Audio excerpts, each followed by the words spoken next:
समर सिंह जी का भोजपुरी का एक बहुत खतरनाक गाना रिलीज हुआ है।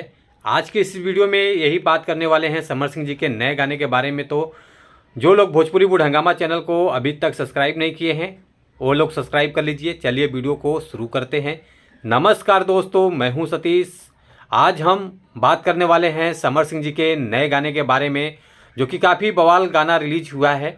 गाने का बोल है भगत है भोला के, जो कि इस गाने को गाया है समर सिंह जी ने, और काफ़ी अच्छी आवाज़ में इन्होंने गाना को गा दिया है। और गाना डुएट सॉन्ग है शिल्पी राज जी के साथ में, तो आप लोग ज़रूर सुनिए गाने को। और इस गाने को लिखा है रवि यादव जी, जो कि काफ़ी अच्छा गाना इन्होंने लिख के दिया है।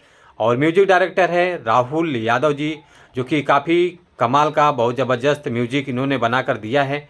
और एक्ट्रेस नज़र आने वाली हैं सोना सिंह जी, जो काफ़ी अच्छा परफॉर्मेंस इस वीडियो में सोना सिंह जी का है। और बात कर लेते हैं वीडियो डायरेक्टर जी का। वीडियो डायरेक्टर हैं पप्पू वर्मा जी, जो कि काफ़ी अच्छा इन्होंने वीडियो को बनाया हुआ है। और साथ ही साथ बात कर लेते हैं गाने के रिस्पॉन्स के बारे में, जो कि 5 घंटा हो गया है गाने को रिलीज करके। 5 घंटे में 15,000 व्यूज़ आ चुका है। लाइक आया है 745 और कमेंट आया है 60। और ये गाना है 3 मिनट 26 सेकेंड का। और गाना रिलीज हुआ है वेब म्यूजिक चैनल से, जो कि काफ़ी अच्छा चैनल है। इस चैनल में बहुत अच्छे अच्छे गाने रिलीज होते रहते हैं। तो आप लोग चैनल को सपोर्ट कीजिए, प्यार दुलार आशीर्वाद दीजिए और गाने को भी ज़्यादा से ज़्यादा सपोर्ट कीजिए, लोगों तक पहुँचाइए।